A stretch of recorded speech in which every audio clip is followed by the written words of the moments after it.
سب سے پہلے تو میں آپ کو تھوڑی سی وارننگ دے دینا چاہتا ہوں کہ جو میں لیکچر آپ کے سامنے پیش کرنے لگا ہوں وہ تھوڑا سا مشکل ہے. فلسفے کے میدان کا لیکچر ہے، تاریخ اور سیاست کے میدان کا لیکچر ہے، کچھ معیشت بھی ڈسکس کریں گے، اور میرا خیال ہے بہت سارے میرے ساتھیوں کے لیے یہ بات اور یہ باتیں، یہ لیکچر کافی نیا ہوگا. تو لیکچر شروع کرنے سے پہلے میں یہ آپ کو سمجھانا چاہتا ہوں کہ اس قسم کا لیکچر کا ہماری جدوجہد سے تعلق کیا ہے. میرے کامریڈ حسن ناصر ذکر کر رہے تھے جدوجہد کا، کہ ہمیں جدوجہد کرنی ہوگی اور ہمیں اور مزید مضبوط اور تیز جدوجہد کرنی ہوگی اپنے حقوق کے لیے. تو بات تو ان کی بالکل درست ہے، 16 آنے ہیں، مگر دل میں یہ سوچ رہا تھا، ذہن میں میری یہ بات آ رہی تھی کہ لوگوں سے اگر پوچھا جائے تو لوگ تو یہ سمجھتے ہیں کہ ہم بہت جدوجہد کر رہے ہیں. کوئی جو ہے وہ اپنے بچوں کو پالنے کی جدوجہد کر رہا ہے، کمانے کی جدوجہد لوگوں کی جاری ہے. کوئی یہ سوچ رہا ہے کہ مذہب کو بچانے کی جدوجہد بڑی ضروری ہے اور یہاں پہ کسی مذہبی پارٹی کے ساتھ مل کر وہ جہاد کر رہا ہے. کوئی یہ سوچ رہا ہے کہ اس وقت ووٹ کو عزت دو کی جدوجہد بڑی ضروری ہے، وہ اس جدوجہد میں لگا ہوا ہے. کوئی یہ سوچ رہا ہے کہ کرپشن کو ختم کرنا ہے، تو اس جدوجہد کے لیے کچھ لوگ جو ہیں وہ جان و مال قربان کر رہے ہیں. تو زندگی کا نام جدوجہد ہی ہے، لوگ جدوجہد تو کرتے ہیں. مگر کامریڈ حسن ناصر جس جدوجہد کا ذکر کر رہے تھے، جس جدوجہد کی بات کر رہے تھے، وہ طبقاتی جدوجہد تھی کہ مزدور طبقے کو اکٹھا ہونا ہے، کسانوں کو، مزدوروں کو اکٹھا ہونا ہے اور اپنے طبقے کے لیے یعنی مزدوروں کے لیے، محنت کشوں کے لیے ان کے حقوق حاصل کرنے. تو یہ جو جدوجہد ہے جس کو ہم طبقاتی جدوجہد کہتے ہیں، یہ اس وقت تک ممکن نہیں جب تک کہ ہم طبقاتی جدوجہد کا فلسفہ نہ سیکھیں. تو میرے پہ یہ فرض عائد کیا گیا ہے کہ میں یہ کوشش کروں کہ جو فلسفہ ہے طبقاتی جدوجہد کا، تمام جو جدوجہد کے ذکر آپ نے یہاں پہ سنا، جس طرح کامریڈ فہیم نے بتایا کہ کس طرح ریاست جو ہے وہ صرف ہمیں جینے کا ہی حق دے دے، ہم اس سے زیادہ کچھ نہیں مانگ رہے، یہ بھی ایک جدوجہد ہے. تو اس جدوجہد کی جو فلسفیانہ اساس ہیں، بنیادیں ہیں، وہ کیا ہیں، وہ سمجھانا میری ذمہ داری ہے آپ کو. اب یہاں پہ بہت مختلف قسم کے لوگ بیٹھے ہیں. کچھ لوگ وہ بھی بیٹھے ہیں جن کو اس جدوجہد میں 20 30 سال گزر چکے ہیں، اور کچھ لوگ ایسے بھی آئے ہیں ہمارے پاس جو بالکل آج پہلی دفعہ انہوں نے شاید اس ڈائلیکٹیکل مٹیریلزم جیسی موٹی ٹرم سنی ہو، اور وہ کہہ رہے ہوں، سر کھجل رہے ہوں اور سوچ رہے ہوں کہ یہ کون سی بلا ہے جناب، اس کو کس مرچی کے ساتھ کھاتے ہیں. تو اب ہمارے ساتھ پیکیجز مال کے جو سیکیورٹی کے لوگ ہیں وہ بھی آج پہلی دفعہ میرا خیال ہے آئے ہیں. عثمان بیٹھے ہیں کہیں پہ، دو دیکھو نا، زندہ باد. تو تالیاں بجائیں ان کے لیے. ان کی بھی بیٹھ جائیں بے شک، ان کی بھی بڑی بہادر جدوجہد چل رہی ہے اور بڑی ضروری جدوجہد چل رہی ہے، کیونکہ یہ وہاں پہ 3 سال سے کام کر رہے ہیں اور اپنی نوکری کو پکا کرنا چاہتے ہیں، پرماننٹ امپلائیز بننا چاہتے ہیں، جبکہ وہ ان کو آؤٹ سورس کرنا چاہتے ہیں ان کو، یا چاہتے ہیں کہ بھئی کم از کم تنخواہ پہ یہ لوگ کام کریں یا کوئی باہر سے فرم لے کر آئیں وغیرہ وغیرہ. تو ان کی بھی جدوجہد جاری ہے. تو لہٰذا آج جو میں لیکچر کروں گا وہ بنیاد ہے جس کے نتیجے میں ہم سمجھتے ہیں کہ دنیا کے مختلف کونوں میں مزدور طبقے نے جب اپنے آپ کو مستحکم کیا اور منظم کیا تو انہوں نے اس سرمایہ داری نظام کو توڑا، اس جاگیرداری نظام کو توڑا، سرمایہ داروں اور جاگیرداروں کے استحصال کو توڑ دیا. ایک تو بات ہے یہ اس چیز کو توڑ دینا یا اس چیز میں کامیاب ہو جانا کہ اپنی نوکری کو پکا کروا لینا، مگر آپ اندازہ کریں عثمان کہ اگر آپ ایک دن ایسا آئے کہ آپ اور آپ جیسے لوگ اتنے مضبوط اور طاقتور ہو جائیں کہ آپ کی ہی حکومت ہو، عوام کی، محنت کشوں کی، مزدوروں کی، کسانوں کی، تو اور سرمایہ داروں اور جاگیرداروں کی حکومت رہے ہی نہ، بلکہ فیکٹریاں ہوں یا زمینیں ہوں، مزدور اور محنت کش لوگ خود ان چیزوں کو چلایا کریں، شاپنگ مال ہوں یا جو بھی چیز ہوں، لوگ خود اس کو چلائیں تاکہ آپ کا کوئی استحصال نہ کرے، ہم آپس میں مل کر جو ہے جد و جہد کریں, محنت کریں, ہم آپس میں مل کر جو محنت کریں اس کا پھل ہمیں ملے, کسی اور کو نہ جائے. تو یہ وہ سنہرا خواب ہے جس کو ہم سوشلزم کہتے ہیں, جس کی طرف ہماری کوشش ہے, جس کے لیے ہم مزدور طبقے کو اکٹھا کر رہے ہیں, مزدور طبقے کی نجات کے لیے. کس چیز سے نجات کے لیے؟ استحصال سے نجات کے لیے. کون استحصال کرتا ہے؟ سرمایہ دار اور جاگیردار. اب اس استحصال سے نجات کے لیے کیا ضروری ہے؟ ایک عظیم فلسفی کارل مارکس کے نام سے پچھلی صدی کے عظیم فلسفی ہیں, جرمن فلسفی تھے وہ. 1818 میں ان کی پیدائش ہوئی, 1883 کے اندر ان کی وفات ہوئی. ساری زندگی ان کو کبھی ایک ملک سے دوسرے ملک جلا وطن کیا, کبھی دوسرے ملک سے تیسرے ملک, کئی ان پہ کیسز وغیرہ بنے, کلون ٹرائل, یہ وہ, بغاوت کے پرچے, ہر قسم کی صحبتیں برداشت کی. حالانکہ وہ ایک امیر خاندان سے تعلق رکھتے تھے اور ان کی جو بیوی تھیں وہ بھی اشرافیہ سے تعلق رکھتی تھیں, مگر اپنی جد و جہد کے نتیجے میں, مزدوروں کی جد و جہد وہ کیا کرتے تھے, اس کے نتیجے میں ان کو بہت سخت غربت دیکھنی پڑی. وہ غربت بھی دیکھنی پڑی جو مزدور بھی نہیں دیکھتے. انتہا درجے کی غربت انہوں نے برداشت کی, جلاوطنی برداشت کی. اور انہوں نے جو تحریریں, انہوں نے جو فلسفہ اپنے دوست فریڈرک اینگلز کے ساتھ تیار کیا, اس فلسفے کا نام ہے جدلیاتی مادیت. اس فلسفے کی بنیاد پہ روس کے اندر بہت بڑا انقلاب ہوا. وہاں پہ سرمایہ داروں اور جاگیرداروں کی حکومت کو توڑ دیا گیا, مزدوروں کسانوں نے اپنی حکومت بنائی. اسی طرح پھر چین میں ایک بہت بڑا انقلاب ہوا, وہاں پہ جاگیرداروں اور سرمایہ داروں کی حکومت ٹوٹی اور چین کے اندر مزدوروں کسانوں کی عوامی حکومت قائم ہوئی جو آج بھی قائم ہے. ویتنام میں انقلاب ہوا, وہاں پر بھی یہ ہوا, سرمایہ داروں اور جاگیرداروں کی حکومت ٹوٹی, زمینیں جو ہے وہ کسانوں کو ملی, زمینیں جو ہے مزاروں کو ملی. انہوں نے اپنے ملک کو آزاد کیا. اس ملک کے اوپر پہلے فرانس کا قبضہ تھا, پھر جاپان کا قبضہ ہوا, پھر امریکہ کا قبضہ ہوا. انہوں نے تینوں سامراجی قوتوں سے لڑ کر اپنے ملک کو بھی آزاد کیا, اپنی عوام کو بھی آزاد کیا. بڑی شاندار جدوجہد ویتنام, کیوبا, کوریا وغیرہ کئی ایسے ملک ہیں جنہوں نے کہ اس نئے نظام کے لیے جدوجہد کی. بلکہ آپ کے علم میں شاید ہو یا نہ ہو, مگر پاکستان کے اندر بھی 1960s میں اور 1970 کی دہائی میں بہت بڑی جدوجہد مزدوروں کے حقوق کے لیے اور مزدور نظام کے لیے, مزدوروں کے اقتدار کے لیے یہاں پاکستان کے اندر بھی ہوئی.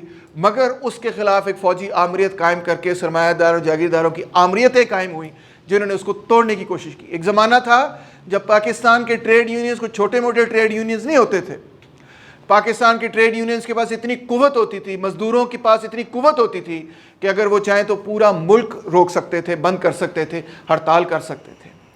تو یہ بھی ایک وقت گزرا, اور یہ وقت دوبارہ بھی آئے گا اگر ہم اس کے لیے جد و جہد کریں, اگر ہم اس کے لیے محنت کریں. مگر جد و جہد اور محنت علم کی روشنی میں کی جا سکتی ہے. جد و جہد اور محنت تب کی جا سکتی ہے جب آپ کو رستہ نظر آ رہا ہو, جب آپ کو پتا ہو کہ کس مقصد کے لیے میں جد و جہد کر رہا ہوں. ورنہ کیا ہوتا ہے, ہوا میں بندہ تلواریں مارتا ہے اور کوئی فائدہ نہیں ہوتا. تو جو میں فلسفہ آپ کو سکھا رہا ہوں وہ پہلی دفعہ آپ کی شاید آپ میں سے کئی لوگوں کے لیے ذکر اس کا ہو, تو لہٰذا آپ نے اس پر غور بھی کرنا ہے.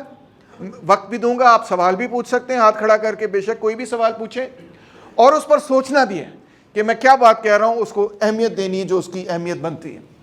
انگریزی میں اس کی ٹرم ہے ڈائیلیکٹیکل مٹیریلزم. موٹے سے لفظ ہیں, میں سمجھا دیتا ہوں, اتنے مشکل نہیں. ڈائی کا مطلب ہوتا ہے دو, انگریزی زبان میں ڈائی کا ہمیشہ مطلب ہوتا ہے دو. مثال طور پہ آپ نے سنا جی ڈائلاگ کرتے ہیں. ڈائلاگ کا مطلب کیا ہے؟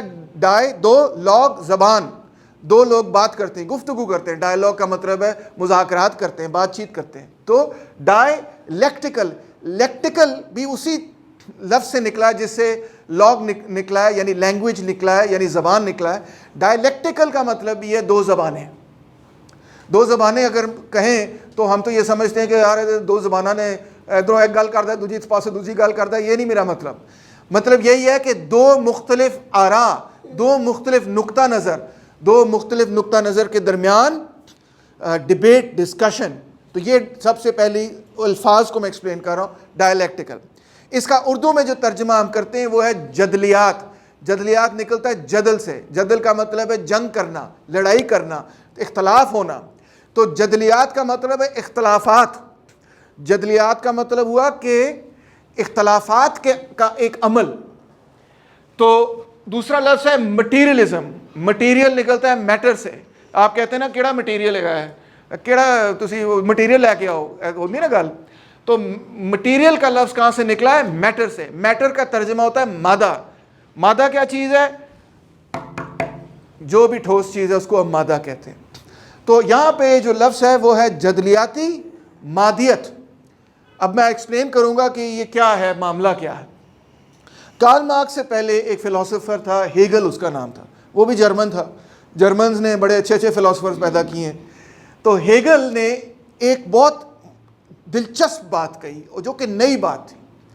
اس نے یہ بات کہی کہ انسانی تاریخ جو ہے اس میں ایک جدل کا پروسیس نظر آ رہا ہے ہمیں. انسانی تاریخ جو ہے اس کے اندر ہمیں ایک پیٹرن نظر آ رہا ہے. انسانی تاریخ جو ہے اس کے اندر ہمیں ایک منطق نظر آ رہی ہے. انسانی تاریخ جو ہے اس کا ہمیں ایک رخ نظر آ رہا ہے. انسانی تاریخ ایک پروسیس میں ہمیں نظر آ رہی ہے. وہ پروسیس کیا ہے؟ وہ پروسیس یہ ہے کہ انسانی تاریخ میں ہمیں نظر یہ آ رہا ہے کہ سماج کے اندر مختلف آراء ہیں, اور خاص طور پہ دو بڑی بڑی مختلف آراء قائم ہوتی ہیں جن کے درمیان جدل پیدا ہوتا ہے. اور اس جدل کے نتیجے میں, ان دو مختلف آراء کے جدل کے نتیجے, آراء کیا ہوا؟ رائے, آرگیومنٹ, پوائنٹ آف ویو, نقطہ نظر. تو ان مختلف آراء کے درمیان جو اختلاف ہے اس کے نتیجے میں سوسائٹی پہلے تبدیل ہوتی ہے, نئی سوسائٹی پیدا ہوتی ہے. پھر جو نئی سوسائٹی پیدا ہوتی ہے اس کے اندر اختلاف پیدا ہوتا ہے, دو آراء پیدا ہوتی ہیں, اس کے اندر سے نئی سوسائٹی پیدا ہوتی ہے. پھر وہ جو نئی سوسائٹی ہے اس میں دو مختلف آراء پیدا ہوتی ہیں, ان میں اختلاف ہوتا ہے اور ایک نئی سوسائٹی پیدا ہوتی ہے. یعنی کہ آراء کے درمیان اختلاف کے نتیجے میں نئی اور نئی سوچ اور نیا سماج پیدا ہوتا ہے. کتنی دلچسپ بات ہے. اور اس بنیاد پہ اس نے انسانی تاریخ کا ایک پورا خاکہ بنایا, اور خاکہ بنا کے اس نے بڑی کتاب لکھی. اس کتاب کا نام ہے دا فینومینالوجی آف مائنڈ, کہ ذہن کا یا سوچ کی ارتقاء کس طرح سے ہوئی. اب کارل مارکس اس کا ایک قسم کا اس کا طالب علم تھا. اس نے ہیگل کو پڑھا. اس نے کہا ہیگل ٹھیک کہہ رہا ہے کہ انسانی تاریخ میں ہمیں ایک پروسیس نظر آتا ہے کہ جس میں آراء کے ٹکراؤ کے نتیجے میں ذہنی ارتقاء نظر آتی ہے, نظریاتی ارتقاء نظر آتی ہے, اور انسانی ارتقاء بلکہ نظر آتی ہے. یہ بات بڑی خوبصورت بات ہے اور بڑی نئی اور منفرد بات ہے. اس کی وجہ یہ ہے کہ کارل مارکس سے پہلے اور ہیگل سے پہلے جتنے لوگ تاریخ پڑھتے تھے وہ تاریخ جب پڑھتے تھے تو اس میں تاریخ کو اس طرح سے پڑھتے تھے کہ وہ واقعات تو بڑے بیان کر دیتے تھے کہ الیگزینڈر آیا, پھر اس کی پورس سے لڑائی ہوئی, پھر یہ ہوا, پھر وہ ملتان گیا, پھر اس کو یہاں تیر لگا, پھر وہ کراچی چلا گیا, کراچی سے وہ مکران چلا گیا, مکران سے وہ قصے تو وہ بڑے لکھتے تھے. قصے تو ہم نے بھی بڑے لکھے ہیں, یورپینز نے بڑے لکھے ہیں, ہر تہذیب نے بڑے بڑے قصے لکھے ہیں. مگر ان قصوں میں سے جو پیٹرن نکلتا تھا وہ کیا ہے یہ نہیں لوگوں کو پتا تھا. اگر اس میں کسی نے تحقیق کی تو ابن خلدون نے بہت اچھی اور خوبصورت تحقیق کی, جب انہوں نے یہ کہا کہ ایمپائرز اٹھتے ہیں اور گرتے ہیں اپنی اندرونی مضبوطی کی بنیاد پر. تو یہ ایک تھیوری آف ہسٹری ضرور تھی, مگر ہیگل نے اس تھیوری آف ہسٹری کو اب مزید, بہت شکریہ, اس مزید اور آگے بڑھانے کی کوشش کی. اور تو مارکس اور ہیگل کے لکھنے سے پہلے لوگ جب تاریخ کو دیکھتے تھے تو اس میں یہ سمجھتے تھے کہ جیسے بس رینڈم ایونٹس بہت سارے ہو رہے ہیں, بھئی یہ ہوا, پھر وہ ہوا, پھر یہ ہوا, پھر وہ ہوا, پھر ایسے ہوا, پھر ویسے ہوا, پھر ایسے ہوا. ان کی کوئی منطق نہیں ان کو نظر آتی تھی. کہیں اچھے لوگ اوپر آ جاتے ہیں جی, کہیں برے لوگ اوپر آ جاتے ہیں, کوئی منطق نہیں تھی اس کی, کوئی سمجھنے کا طریقہ لہٰذا نہیں تھا تاریخ کو, انسانی تاریخ کو. یا پھر دوسرے وہ لوگ تھے جو یہ سمجھتے تھے کہ انسانی تاریخ کے پیچھے در حقیقت کوئی دیوتائیں ہیں, وہ انسانوں کو کٹ پتلیوں کی طرح استعمال کر رہی ہیں. جس طرح کہ یونان کے جو ہسٹورینز تھے وہ یہ لکھا کرتے تھے کہ جو ان کی جو دیوتائیں تھیں ان کی جب آپس میں لڑائی ہوتی تھی تو وہ کہتے تھے کہ لوگ آپس میں لڑ پڑتے ہیں. مطلب اوپر جو ان کی جن لوگوں کی جن کیا کہنا چاہیے، دیوتاؤں کی وہ عبادت کیا کرتے تھے، وہ سمجھتے تھے کہ ان کی آپس میں لڑائی ہوئی ہے جس کے نتیجے میں اس دنیا کے اندر بھی جنگ شروع ہو گئی ہے. ٹھیک ہے، تو اس کا مطلب یہ تھا، اور یہ بہت عام بات تھی، یہ صرف وہ یونان کے لوگ نہیں کہتے تھے، بہت سارے اور لوگ بھی کہتے تھے. تو اس میں سے جو ویو آف ہسٹری نکلتا تھا، تاریخ کا جو تصور نکلتا تھا، وہ یہ تھا کہ انسانی تاریخ پر انسانوں کا کوئی کنٹرول ہی نہیں ہے. غور طلب بات ہے نا، انسانی، ان کو ایسے محسوس ہوتا تھا جیسے کہ انسانی تاریخ پر، ہماری اپنی تاریخ پر ہمارا کوئی اقتدار ہی نہیں ہے، ہمارا کوئی اختیار ہی نہیں ہے. کتنی عجیب و غریب سی بات ہے. تو ہیگل نے جب اپنا یہ فلسفہ بیان کرنا شروع کیا تو مارکس نے کہا یہ تو بڑی دلچسپ بات ہے، مگر ابھی بھی اس میں ایک غلطی ہے. غلطی یہ ہے کہ ہیگل کا یہ خیال تھا کہ یہ جو تصورات جن کا آپس میں ٹکراؤ ہوتا ہے، یہ جو انسانیت میں بھی پائے جاتے ہیں، ان کی کوئی حقیقت ہے جو انسانیت سے بالا ہے، انسانیت سے باہر کوئی ان کی حقیقت ہے، یہ کئی انسانیت سے باہر ایگزسٹ کرتے ہیں. جس طرح کے یونانی دیوتائیں انسانیت سے باہر، کہیں پہ کوئی سوچتا تھا کہ پہاڑوں میں ہے، کوئی سوچتا تھا کہ کیا کہتے ہیں بادلوں میں ہے، وغیرہ وغیرہ. اسی طرح ہیگل کا بھی تصور تھا. تو مارکس نے کہا نہیں، انسانی تاریخ میں نہ صرف ہمیں ایک تسلسل، ایک منطق نظر آتی ہے، بلکہ یہ کہ انسانی تاریخ کی منطق انسانوں کے اپنے اعمال کی منطق ہے. کوئی بھی دوسرا آپ کے اعمال کو آپ کو کٹ پتلی کی طرح استعمال نہیں کر رہا، اگرچہ ہمیں محسوس ایسے ضرور ہوتا ہے، کیونکہ ہمارا سماج ہمارے کنٹرول میں نہیں ہے، کیونکہ ہماری سوسائٹی ہمارے کنٹرول میں نہیں ہے. ہم جو چاہتے ہیں کہ یار ہمارے بچے اچھی زندگی گزار سکیں، ہمارے کنٹرول میں ہے ہی نہیں. معاشی بحران آیا، لو جی لاکھ بندہ نوکریوں باہر کر دیتا. تو ایسے ہی محسوس ہوتا نا کہ آپ کے کنٹرول میں کوئی چیز نہیں ہے. مگر ہیگل نے یہ سمجھایا کہ اگرچہ ہمیں محسوس ایسے ہوتا ہے کہ ہماری زندگی پر اور ہماری سماجی زندگی پر، انفرادی نہیں مگر ایون ہماری کلیکٹیو زندگی پر ہمارا کوئی اختیار ہی نہیں ہے، مگر حقیقت ایسے نہیں ہے. ہمارے اپنے اعمال کے نتیجے میں ہی انسان کی تاریخ آگے بڑھ رہی ہے.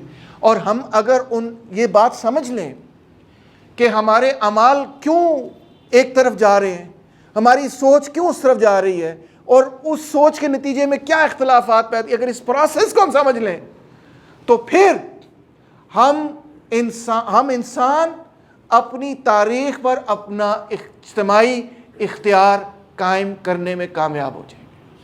کتنی بڑی بات ہے. یعنی کہ اس کو سادہ لفظوں میں یہ بتانے کی کوشش کر رہا ہوں کہ اگر ہم تاریخ کو سمجھ جائیں گے تو پھر ہم تاریخ پر اپنا اختیار قائم کر لیں گے.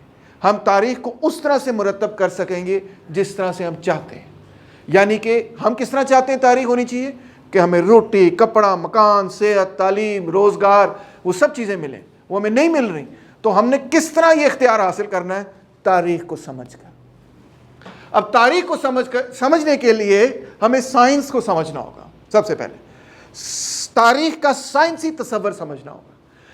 سائنس کا تصور یہ ہے کہ قدرت میں جتنی بھی چیزیں ہوتی ہیں وہ قدرت کے اپنے اندر، مادے کے اپنے اندر کچھ اصول و قوانین ہیں جن کے نتیجے میں وہ چیزیں ہمیں نظر آتی ہیں. مثال کے طور پہ اگر میں اس کاغذ کو چھوڑ دوں، اس نے زمین کی طرف گرنا ہے. کیوں زمین کی طرف گرنا ہے؟ کیونکہ گریوٹی ہے، کشش ہے، اس کا میس ہے، زمین کا میس ہے، وہ ایک دوسرے کی طرف کھینچتے ہیں. بیچ میں ہوا ہے، ہوا جو اس کو روکتی ہے، لہٰذا وہ یوں تیرتا ہوا نیچے جاتا ہے. یہ سب کیا چیزیں ہیں؟ یا یہ سب اس مادے کی اپنی پراپرٹیز ہیں. یہ ہیٹر چل رہا ہے، آپ دیکھیں اس میں کوئل لگی ہوئی ہے، وہ گرم ہوا جو ہے پھینک رہا ہے. کیوں؟ یہ بلب لگا ہوا ہے، بلب کے اندر سے بجلی آپ گزارتے ہیں، وہ گرم ہو جاتا ہے، گرم ہو کے وہ روشنی دیتا ہے.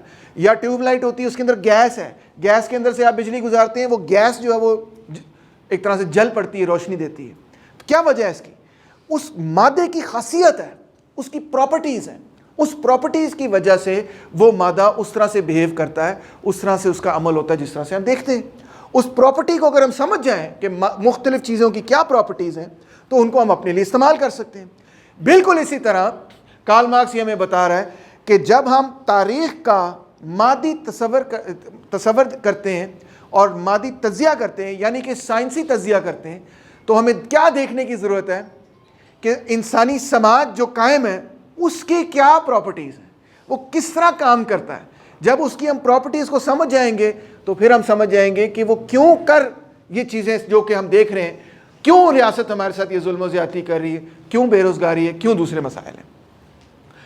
تو تاریخ کا مادی تصور کیا ہے؟ وہ یہ ہے کہ ایک سائنٹیفک انڈرسٹینڈنگ ہے، وہ یہ ہے کہ بالکل اسی طرح جس طرح مادے کی اپنی پراپرٹیز ہیں جس کے نتیجے میں مادہ اس طرح یا اس طرح کام کرتا ہے، اسی طرح ہر سماج کی اپنا ایک ڈھانچہ ہے، ایک سٹرکچر ہے، ایک سسٹم ہے، ایک نظام ہے، اور وہ سماج اس نظام کے مطابق ہی چلتا ہے۔ جو ڈھانچہ ہے سماج کا، اسی کے حساب سے ہماری سوچ پیدا ہوتی ہے۔ تاریخ کا مادی تصور ہمیں یہ سکھاتا ہے کہ ہماری سوچ جو ہے، آپ کی سوچ آپ کے تجربات کے نتیجے میں پیدا ہوئی۔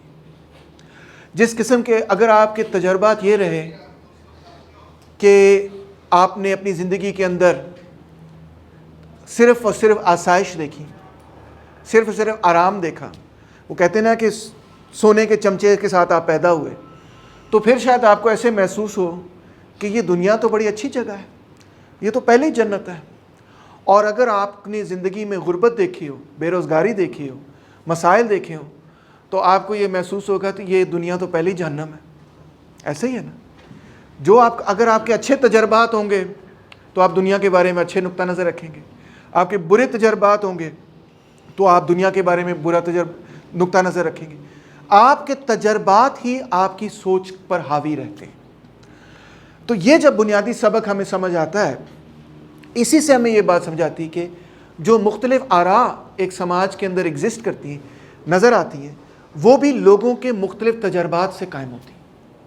سرمایہ دار کا ایک تجربہ ہے، لہٰذا اس کی ایک زندگی ہے، ایک قسم کی زندگی ہے، اس کے کچھ رشتے ہیں آپس میں، اپنے خاندان کے، اپنے مزدوروں کے ساتھ، جو لوگ اس کے لیے کام کرتے ہیں وغیرہ وغیرہ۔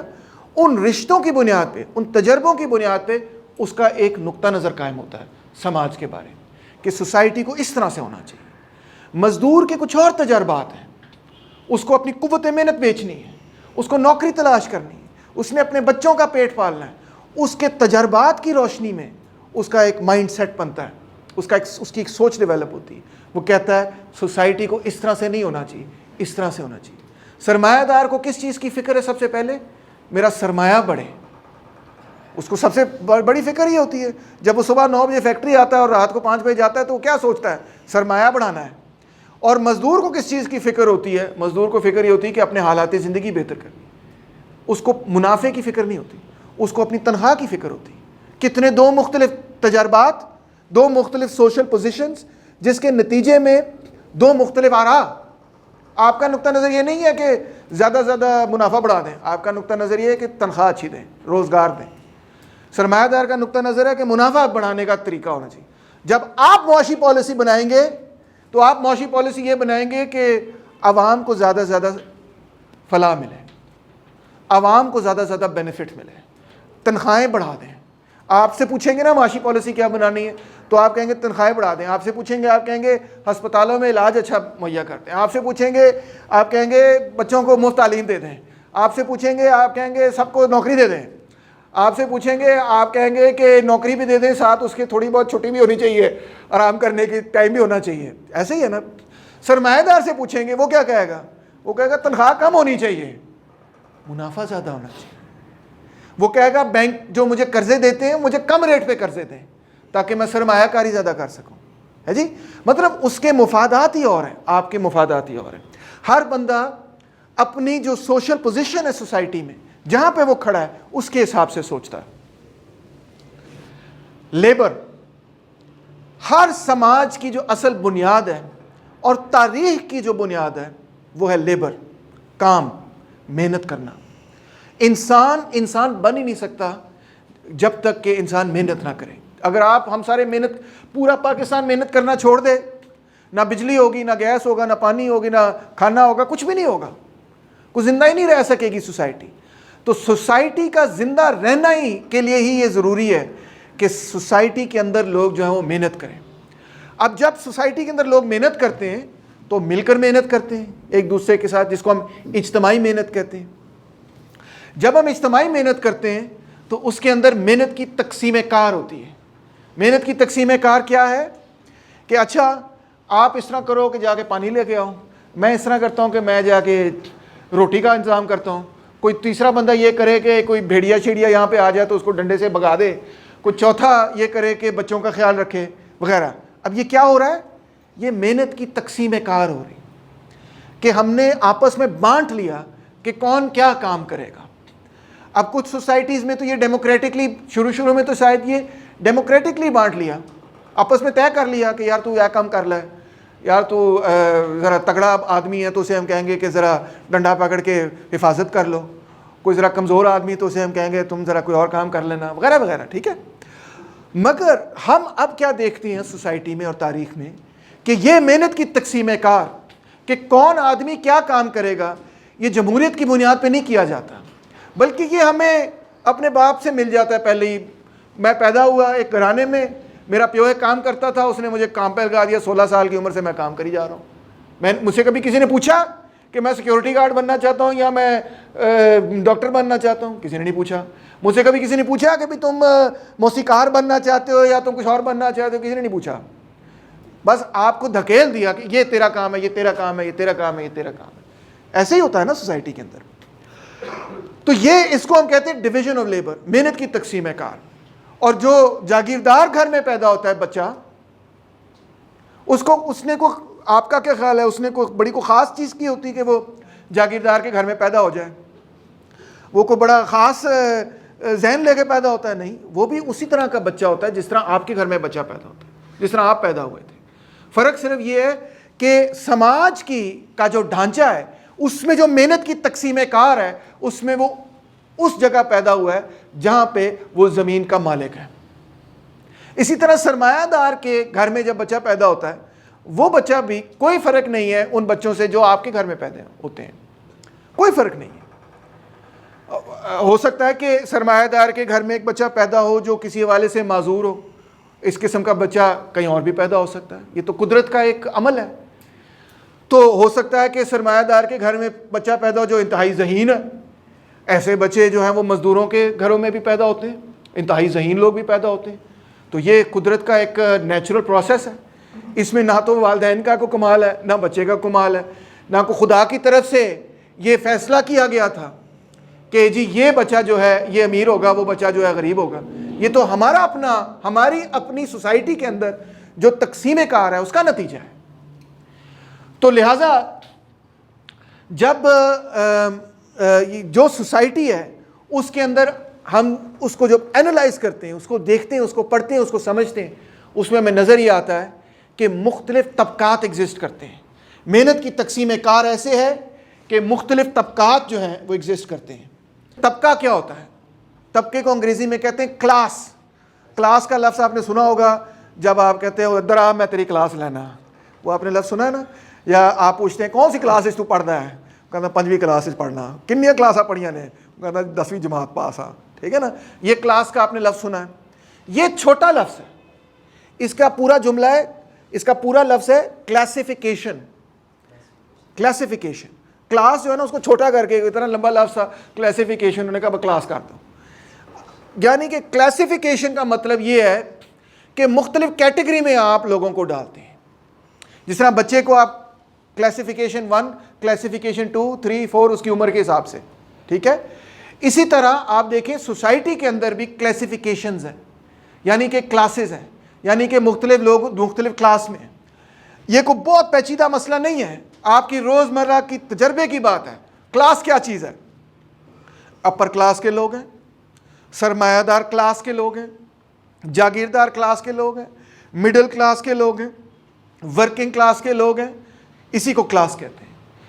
کلاس کا مطلب یہ ہے کہ آپ سوسائٹی کا جو ڈھانچہ ہے اس میں اوپر یا نیچے یا درمیان میں کہاں پیدا ہوئے ہیں، یہ ہے کلاس. جو لوگ ورکنگ کلاس میں پیدا ہوتے ہیں، یعنی مزدور طبقے میں پیدا ہوتے ہیں، اس سوسائٹی میں ان کے پاس محنت کرنے کے علاوہ، محنت مشقت کرنے کے علاوہ اور کوئی چوائس ہے ہی نہیں۔ اور جو لوگ اس طبقے میں پیدا ہو جائیں جس کو ہم ملکیتی طبقہ کہتے ہیں، ملکیتی طبقہ کا مطلب ہے کہ وہ مالک ہے، ان کے پاس ملکیت ہے، ان کے پاس پراپرٹی ہے، ان کے پاس زمین ہے، ان کے پاس فیکٹریاں ہیں، ان کے پاس دولت ہے بڑے پیمانے پر، جو اس طبقے میں پیدا ہوتے ہیں جس کو ملکیتی طبقہ کہتے ہیں، ان کی زندگی بالکل اور مختلف ہے، آپ سے بالکل مختلف ہے۔ اور سیاست کے میدان میں جب یہ دونوں طبقے آتے ہیں تو جیسے معاشی پالیسی پہ بالکل اختلاف ہوتا ہے، ویسے سیاسی پالیسی، سماجی پالیسی، ہر چیز پہ اختلاف ہوتا ہے۔ امیر کچھ اور چاہتا ہے، غریب کچھ اور چاہتا ہے۔ اگر ایک بنیادی سبق آج آپ سیکھ سکتے ہیں میرے سے تو وہ یہی ہوگا، کیونکہ امیر کے تجربے اور ہیں، غریب کے تجربے اور ہیں، اور تجربات کی بنیاد پہ لوگوں کی سائیکالوجی بنتی ہے، لوگوں کا ذہن بنتا ہے۔ تو لہٰذا اپنی تجربات کی بنیاد پہ لوگوں کو سیاست، معیشت، ثقافت کے میدان میں چیزیں مختلف طرح سے محسوس ہوتی ہیں، نظر آتی ہیں۔ پرائیورٹیز ہی اور ہیں۔ اگر میرے پاس دولت ہے تو میری پرائیورٹی یہ نہیں ہے، میری پرائیورٹیز اور ہوں گی۔ میری پرائیورٹیز یہ ہوں گی کہ میں شاید کہ میں اچھا سے اچھا لباس پہنوں، کوئی ہالیڈے پہ جاؤں، کوئی موج کروں، کوئی عیش کروں وغیرہ وغیرہ۔ اگر میرے پاس دولت نہیں ہے تو میری پرائیورٹی کیا ہے کہ سب سے پہلے میں اپنے بچوں کو ایک اچھا مستقبل دوں۔ ایسے ہی ہے نا، بالکل پرائیورٹیز میں فرق ہوگا، اور ہے، نظر آتا ہے۔ اب جب یہ مختلف طبقات کے لوگ سیاست کے میدان میں داخل ہوتے ہیں، سیاست کیا ہے؟ سیاست ہے قوت کا نام۔ سیاست کا مقصد ہوتا ہے پالیسی بنانا، حکومتی پالیسی بنانا۔ پالیسی بڑی ضروری ہے۔ حکومتی پالیسی جو ہوگی، اگر وہ غریبوں کے فیور میں ہوگی تو آپ کو بھلا ہوگا، اگر وہ امیروں کے فیور میں ہوگی ان کو بھلا ہوگا، وغیرہ وغیرہ۔ تو حکومتی پالیسی بڑی امپورٹنٹ ہے۔ تو جب سیاست کے میدان میں آتے ہیں تو وہ طبقہ جو ہے وہ عوام کو یہ کنونس کرنے کی کوشش کرتا ہے، اس چیز پر راضی کرنے کی کوشش کرتا ہے کہ جو ان کے مفادات ہوتے ہیں وہی عوام کے مفادات ہیں، حالانکہ ایسے ہے نہیں۔ وہ یہ آپ کو کنونس کرنے کی کوشش کرتے ہیں کہ ہم بہتر ہوں گے تو آپ بھی بہتر ہو جائیں گے، ہمارے جب بزنس میں منافع ہوگا تو آپ کو بھی میں تھوڑے سے پیسے دے دوں گا، نوکری دے دوں گا، اور ہمارے بزنس میں اضافہ کرنے کے لیے یہ سیاست چاہیے، یہ معاشی پالیسی چاہیے، یہ چیزیں چاہیے۔ آپ لوگ اور پاکستان کے اکثر غریب لوگ تو سوچتے ہی نہیں معاشی پالیسی کے بارے میں۔ آپ لوگ یہ کہتے ہیں صاحب جی نے کیا چھڑیا، چنگے لگ دینے، ٹھیک ہے ووٹ پا دیو، خیر وکھی جائے گی۔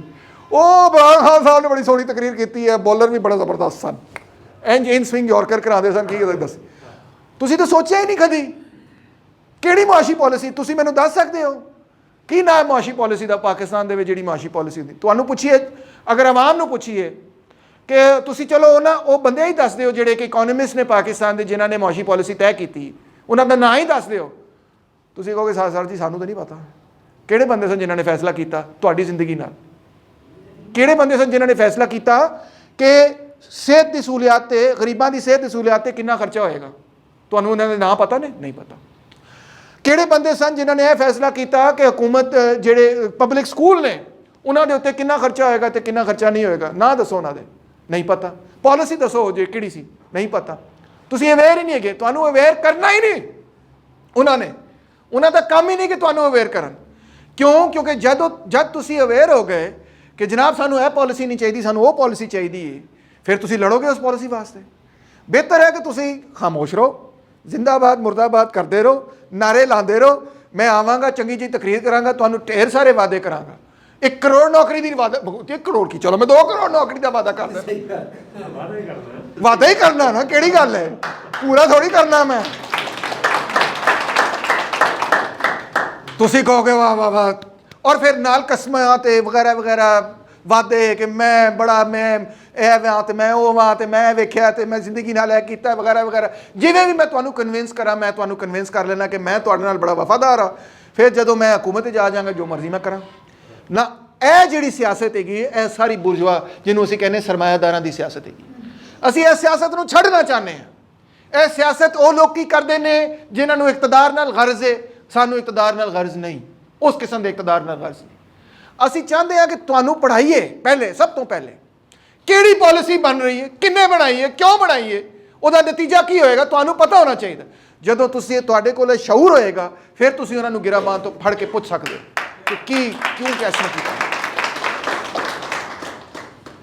ਨਾ ਇਸ ਚੀਜ਼ ਨੂੰ ਮੁਮਕਿਨ ਕਰਨ ਲਈ ਦੋਸਤੋ ਇਹ ਨਾਕਾਫੀ ਹੈ ਕਿ ਅਸੀਂ ਮਹਿਜ਼ ਜ਼ਿੰਦਾਬਾਦ ਮੁਰਦਾਬਾਦ ਦੀ ਸਿਆਸਤ ਵਿੱਚ ਰਹੀਏ, ਜਜ਼ਬਾਤੀ ਸਿਆਸਤ ਕਰਦੇ ਰਹੀਏ, ਜਜ਼ਬਾਤ ਦੇ ਉਹਦੇ 'ਚ ਕੀ ਕਹਿਣਾ ਚਾਹੀਦਾ, ਜਜ਼ਬਾਤ 'ਚ ਆ ਕੇ ਅਸੀਂ ਉਹਨਾਂ ਦੀ ਲੜਾਈ ਲੜਦੀ ਰਹੀਏ।